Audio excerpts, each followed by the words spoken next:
Do you ever ask yourself, who do I listen to? Do you ever audit who you're taking counsel from? Are you aware of what people are influencing you? Well, today in this video, I'm going to be sharing with you a basic concept of who do I listen to. So in this concept, there's two components to it. The first one is you listen to someone that has what you want. This is really important. This is really important. Why is that? Well, if you're listening to someone that doesn't have what you want, they're going to take you to where you don't want to go. You see? Are you with me? But if you're listening to someone that has what you want, then they're going to get you there and you can trust their guidance. So let's say, for example, there's this person that's overweight and they're wanting to lose weight. They're wanting to get to a certain body. And in that body, they go see a personal trainer.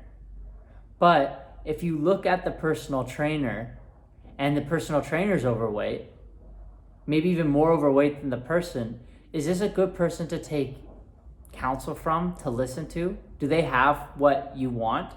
Well, in this instance, no, they don't have what you want. Now, you may be asking, well, they still may have the information, but there's another basic concept in this. To know and not to do is not to know. We want to find someone that's a living, breathing representation of what we want.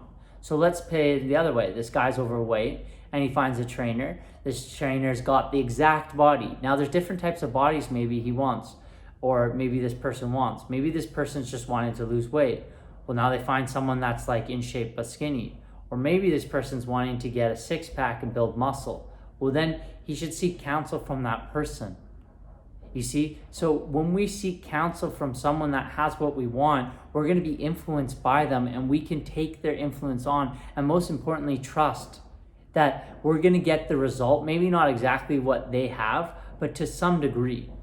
And this is why mentoring is so important.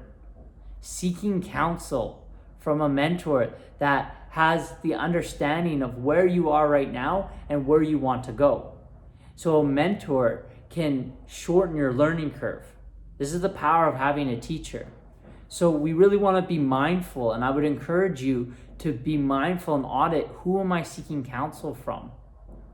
In what areas? So say, for example, business.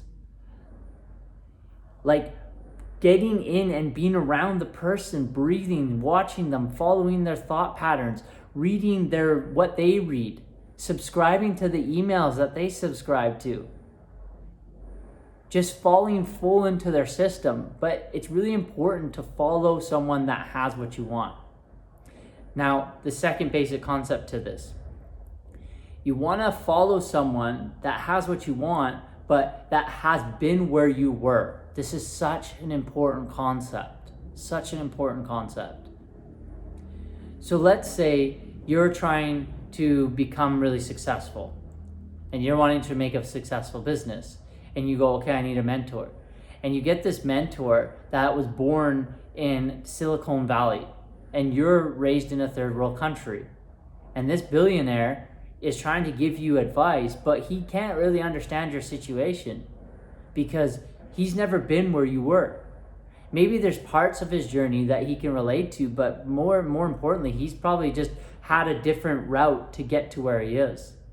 Now, it's not to say you can't get there. It's not to say you can't learn from him, but you'd be better off learning from someone, let's say, that is a self-made billionaire that is from a third world country. Because now he has been where you were. He can see where you've been, and he can give you guidance to get yourself out of that. So this is a common mistake a lot of people make when they're listening to someone. I really want you to listen to this. I really want you to pay attention to this. Is that what we do is we tend to listen to them where they are today. So for example, you're trying to model a successful person in business that's doing X amount of dollars a month. And you're saying, well, they've got this software, they're doing this, they've got an accountant, they've got a team of 60 people, all this stuff, maybe even more. And so you go, with your logical mind, you say, okay, well, let me model what he's doing. But see, where we miss the mark when we're learning from someone is that we don't want to listen to them where they are today. We want to listen to them where they are when they were where we were. I'll say that again. We want to listen to where they are when they were where we were. So essentially, what did that guy do to get to where he is today when he was where I am today? So a lot of us try to model someone successful, even online, you see it. But it's like, what did you do when you were where I'm today? So I can think of a story. I was with a guy that can do like it's called the pancake split. And when he goes into that split, I'm going, whoa, what are you doing? How do you do that? And he starts describing, I'm like, well, one sec.